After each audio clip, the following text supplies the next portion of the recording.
A menininha Mádia saiu de Marizal com 14 anos, né? Eu queria muito estudar fora.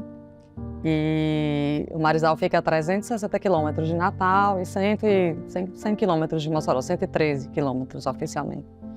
E era muito difícil estudar fora porque assim, exigia uma casa, né? Se meu pai alugasse um apartamento, alguma coisa, e ele não tinha condições. Meu pai é gerente dos Correios, lá de Marizal, trabalhou nos Correios a vida toda, já aposentado. E aí eu fui procurar alternativas, né? Eu fui vendo os meus amigos mais velhos que estudavam, e alguns deles estudavam no Colégio Agrícola de Jundiaí. E aí eu achei interessante porque lá tinha internato, então não teria o custo, né, para o meu pai, para os meus pais.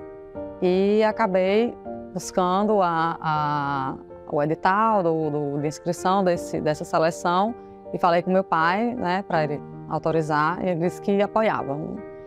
E porque na época teve toda essa questão. Então eu tinha 14 anos, o ano era 1995, e por ser um colégio interno, só se tinha notícias de homens da cidade, meninos, né, que teriam estudado lá. Não tinha nenhuma menina da cidade que tinha ficado interna, né, no colégio. E aí eu juntei algumas amigas e nós fomos as 3 primeiras meninas de Marizal a ficar no colégio interno. Eu tive vários sonhos, assim, meu pai insistia muito para fazer direito. Era o sonho dele, ele queria ter feito direito e acabou não fazendo. E aí eu oscilava, eu realmente não tinha o sonho de fazer direito. Eu sonhava com medicina, eu sonhava com arquitetura, engenharia, assim, era biologia. Eu acabei fazendo biologia depois, por 2 anos, ainda cheguei a fazer ciências biológicas. Eu gostava mais da área de ciências, né, da área médica, assim, mas a parte de ciências, química, física, direito não era minha atração inicial. Eu entrei no mundo do direito porque eu terminei o colégio agrícola, que era interno, né? Acabei passando, na época, eu passei em primeiro lugar nessa seleção.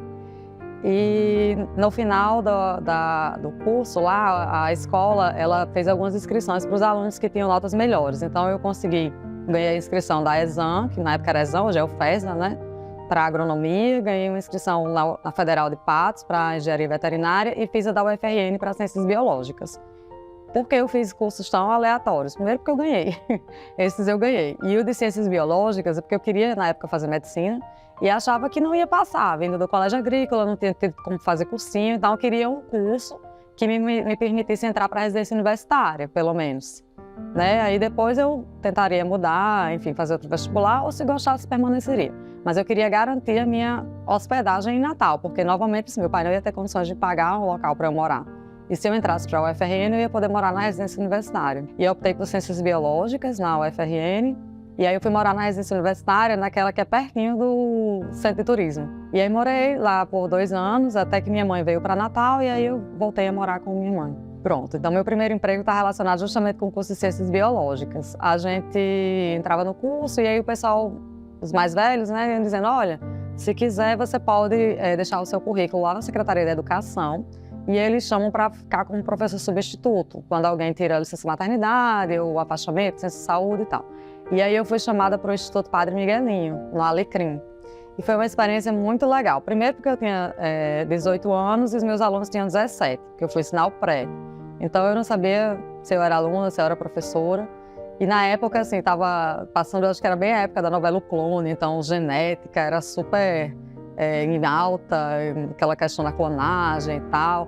E aí eu ficava trabalhando com eles. Esse tema era quase uma diversão, né? Uma roda de amigos. E uma experiência que me marcou lá foi porque a Escola Padre Miguelinho ela é vizinha do Instituto dos Cegos, do Rio Grande do Norte. E aí a gente recebia alguns alunos com deficiência visual. Tem uma aluna que, eu não lembro o nome dela, mas até hoje eu consigo ver o rosto dela perfeitamente, porque ela tinha assim, uma vontade de aprender. Uma vontade imensa de aprender, e aí eu ficava conversando com ela, né, as perguntas e as provas, e o aprendizado era todo oral, então eu conversava bastante com ela, e ela tinha, assim, uma ânsia por conhecimento, e até hoje, quando eu penso assim, eu não estou mais com vontade de estudar algo, não sei o quê, está muito cansativo, eu lembro dela, de vencendo todas aquelas barreiras que ela tinha para aprender um pouquinho mais, era uma coisa linda de se ver. Que tem gente que consegue fazer muito com o pouco que a vida lhe dá. Eu acho que tanto no colégio agrícola, que embora fosse um colégio público, mas já iam para essa escola pessoas que tinham, as famílias tinham uma certa condição, porque mesmo sendo público tinha custos, né, para mandar. Então, assim, já era não era uma população tão carente. E lá na escola já tinha umas crianças muito carentes. E assim, eu lembro que eu encontrei, como eu fiz vestibular de novo nesse ano, que foi o ano que eu fiz vestibular para Direito, eu encontrei na prova algumas alunas minhas fazendo a prova. E ela, a doutora Mádia, né? A professora Mádia, assim, eu inspirei muito, eu quero fazer o vestibular, eu não pensava em fazer vestibular, mas depois que você passou lá pela escola, que disse que a gente podia, e agora eu quero fazer, se eu não passar esse ano eu vou fazer de novo. E aí eu passei para eles vários cursinhos grátis que a UFRN tinha, outros programas. Na época a gente tinha o YouTube, internet, né? Hoje está todo mundo mais ao alcance de todos, mas na época a UFRN tinha cursinho, eu cheguei a dar aula nesse cursinho da UFRN, porque eu tinha estudado nesse cursinho para o vestibular, e aí um tempo eu dei aula lá também para as pessoas, para os alunos, e aí elas foram procurando, e algum tempo depois eu encontrei uma, ela disse que tinha conseguido passar, tinha feito farmácia, e estava muito feliz por ser farmacêutica. Na época ela não pensava, achava que não era para ela e tinha conseguido. Pronto, o direito surgiu, digamos, que por uma falta de opção. Eu fiquei nessa escola até passar no concurso do Banco do Nordeste. Eu era técnica em agropecuária, não me formei em técnica em agropecuária pelo Colégio Agrícola de Jundiaí, e apareceu o concurso do Banco do Nordeste. E eu tinha feito vestibular para medicina e não tinha passado no primeiro vestibular. E aí meu pai disse, não, minha filha, faça o concurso, ele que me inscreveu, faça o concurso, porque assim, é uma opção que você vai ter, né? Para a vida. Não tá fácil, o emprego, e era um emprego muito bom. É um emprego que meus amigos hoje estão muito bem. E aí eu fui fazer o concurso, acabei passando, fui a primeira técnica mulher do Banco do Nordeste. Então era eu lá com 19 anos, 18 para 19 anos, com todos aqueles homens já, alguns já perto de se aposentar, outros... Nessa época fazia muito tempo que o banco não tinha concurso, então a diferença de idade era grande. E aí eu lembro que eu fui de avião para Fortaleza, assim, já me senti, nossa, estou viajando de avião pela primeira vez. Foi muito legal. E fiquei 2 anos no banco. Mas aí como eu tinha... Aí chegou a época de escolher vestibular. Isso foi no início do ano, o concurso, eu passei em junho e comecei a trabalhar. E no final do ano chegou o momento de escolher vestibular. E aí eu tinha gostado de trabalhar, gostado de ter meu próprio dinheiro, era um dinheiro bom para a época. E aí eu disse, eu não quero abrir mão disso. Então, esqueci medicina e fui buscar um curso que eu pudesse fazer só à noite. Aí pensei, ciências contábeis, administração e direito. Eu acho que direito tem mais oportunidades. Na época eu conheci o pessoal que estava no jurídico, do banco. Ele, não, faço direito. Eu tinha 19 anos, não tinha algo que eu tivesse ainda totalmente focado. Aí eu fiz direito. Aí entrei na faculdade, fiquei mais um ano no Banco do Nordeste, só que eu fui transferida para Pesqueira, em Pernambuco. E aí eu tinha a opção de transferir para uma universidade particular, lá de Caruaru, no curso de Direito, que era perto de Pesqueira, ou pedir demissão para fazer aqui. E aí eu resolvi apostar. Realmente pedi demissão para voltar para Natal, para fazer um curso na Federal, que era melhor, e resolvi apostar em mim. Juntei todo o dinheiro que eu podia e voltei. E comecei o curso na Universidade Federal e aí fui trabalhar como corretora de imóveis.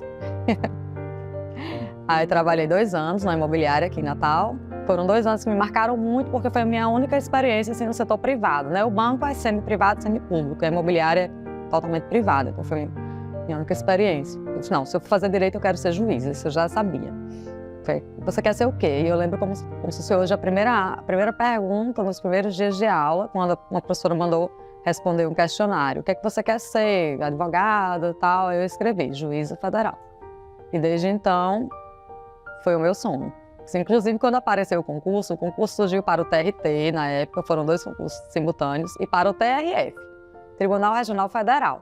E na Constituição, também explica muito bem a questão do TRF, e fala um pouco da Justiça Federal, né? Tem tantas explicações. E na época eu estava no 3º período do curso. Então eu não sabia nada, eu decorei tudo aquilo, não tinha pago nada. Tudo que tinha na Constituição eu aprendi. E aí eu passei, mas eu achei que estava muito atrás, né? Eu vou trabalhar no Tribunal Regional Federal. Assim. Não tinha internet como hoje, essa facilidade. E aí eu passei, mas achei que não ia ser chamada, porque estava em 31º lugar, aí eu falei, tá muito longe, não deve ser chamada não. E era para o Tribunal Regional Federal, né? Então, fiquei quieta. Aí um dia, conversando com um advogado lá da imobiliária que eu trabalhava, né? Ele disse, eu soube que a mocinha passou para a Justiça Federal. Aí eu fiquei calada, não sabia que era, mas também não quis mostrar para ele que eu não conhecia nada. Eu falei, é verdade, passei. Aí ele, lá é ótimo de trabalhar. Quando a gente vai para a Justiça Federal, ser atendida, até a roupa a gente melhora. Aí eu, é. E você vai ser chamada? Como é que tá? Eu disse, não, eu acho que eu tô lá para o final, não vou ser chamada, não. Ele saiu da sala, eu entrei na internet, pesquisei a Justiça Federal, consegui um telefone e liguei para cá. Aí pedi para falar com alguém de concurso. Quem me atendeu foi Cremilda. Aí Cremilda disse, a gente queria até falar com você mesmo, porque a gente chamou o 30º e você é a próxima, e ele vai desistir. Então, se você quiser, daqui a umas 2 semanas você já vai tomar posse. Eu falei, é sério? Ele disse, é para Mossoró. Eu fiz, não, tudo bem. Aí peguei o endereço e esse dia ficou marcado para sempre na minha cabeça, porque até então eu achava que eu ia trabalhar, sei lá onde era, né? Tinha sede do tribunal em Recife, mas no site não tinha nenhum tribunal aqui. Eu vou trabalhar onde? Aí agora com o endereço eu joguei. Na época a gente imprimia no Google Maps, olha como é antigo. Não tinha o Waze, não tinha nada. Aí eu joguei, imprimi meu Google Maps e vim atrás da Justiça Federal. Eu saí da imobiliária antes de ir para a faculdade, que eu estudava à noite, passei aqui. À noite, esse prédio, ele é extremamente suntuoso. Quando eu vi aquelas colunas neoclássicas, aquele templo grego, eu olhei assim, eu disse, eu vou trabalhar aqui. Pronto, minha vida está resolvida. Foi a sensação que eu tive. Eu até me emociono e assim, que realmente aí minha vida ficou resolvida. A sensação que eu tive foi que aquela menininha que saiu do Marizal agora estava segura para viver. Tinha conseguido um bom trabalho. Na época isso foi em 2004, então eu tinha 23 anos. E aí eu poderia estar feliz com aquilo ali. E se eu quisesse, eu poderia ir onde eu quisesse. Porque agora eu tenho uma segurança, um bom emprego, poderia ajudar minha família, enfim. Meu irmão também estava morando aqui. E foi uma sensação que até hoje eu não esqueço. Foi muito legal. Passei 2 anos e eu completaria 3 anos no dia 30 de novembro de 2004 e fui para a Procuradoria Federal no dia 16 de novembro de 2007. Porque na época, a minha emenda constitucional de 2004 era bem recente, né? Tinha 3 anos e ainda existia uma dúvida se o curso de nível médio ele contaria ou não para a magistratura. E aí eu ficava sempre na dúvida se eu iria ter função para contar esses 3 anos todo o tempo e eu queria realmente já um curso de nível superior, porque o meu era nível médio, né? Então eu me formaria em setembro de 2007, foi a minha formatura, e eu passei nesse concurso em junho. Passei um pouquinho antes de me formar, então no meio da faculdade eu fui estudando para tentar um concurso de nível superior. Aí foi outra realização também, foi me formar já aprovada para esse concurso. Lembro muito do Dr. Ivan dizendo, vá mais volte, logo vai estar aqui de volta. Eu era da Quinta Vara na época. E aí eu me formei e o pessoal da Quinta Vara, existiam umas pastinhas que amarravam os processos da AGU e aí eles levaram para eu colocar na cabeça na formatura. Então assim, eu tenho umas fotos com essa pastinha da AGU que eles levaram para mim.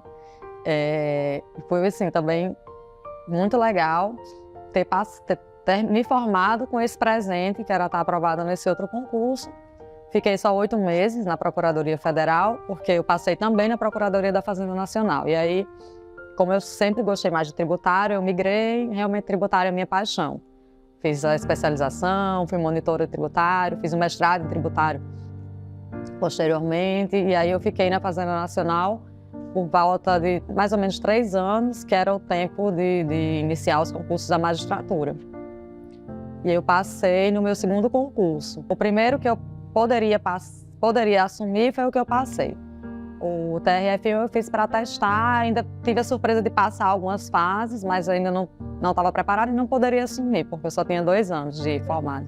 Foi uma sensação de realização, eu acho que a palavra é essa, né? De que quando a gente tem um plano e se dedica, é o que eu digo muito para os meus filhos. Você começa com um sonho. Eu detesto quando alguém diz, não, você não pode isso. Deixa o sonho da pessoa em paz. A gente tem que sonhar, né? E aí, a partir do sonho, a gente pode conquistar. E se não conseguir aquele sonho exatamente do jeito que queria, mas vai conseguir algo muito bom. Então, o primeiro ponto é sonhar. E foi a realização de um sonho. O Marizal tinha tido um juiz estadual e eu fui a primeira juíza federal da cidade. E eu pude sentir, pela minha realização, pela realização da minha família, pela realização das pessoas que me conheceram na cidade, pelos professores, que aquilo era simbólico. Inclusive, depois eu fui homenageada em desfiles cívicos, com uma aluna vestida com a toga e o nome da profissão juíza federal, e uma homenagem que fizeram lá, que era a primeira da cidade. Depois uma amiga minha passou para a juíza magistratura do trabalho, e hoje somos 2 juízas na cidade de pouco mais de 11 mil habitantes. E foi bem marcante. Eu lembrei, no dia que saiu o resultado, eu lembrei daquela primeira pergunta que eu respondi lá na faculdade, né? Que eu queria ser juíza federal. E aí eu tive a sensação de que realmente eu tinha conseguido realizar esse sonho. Sempre com muito prazer. Eu estou exatamente onde eu gostaria de estar. E eu desejo para todas as pessoas que possam realizar seus sonhos e ter essa alegria também no coração, qualquer que seja o sonho.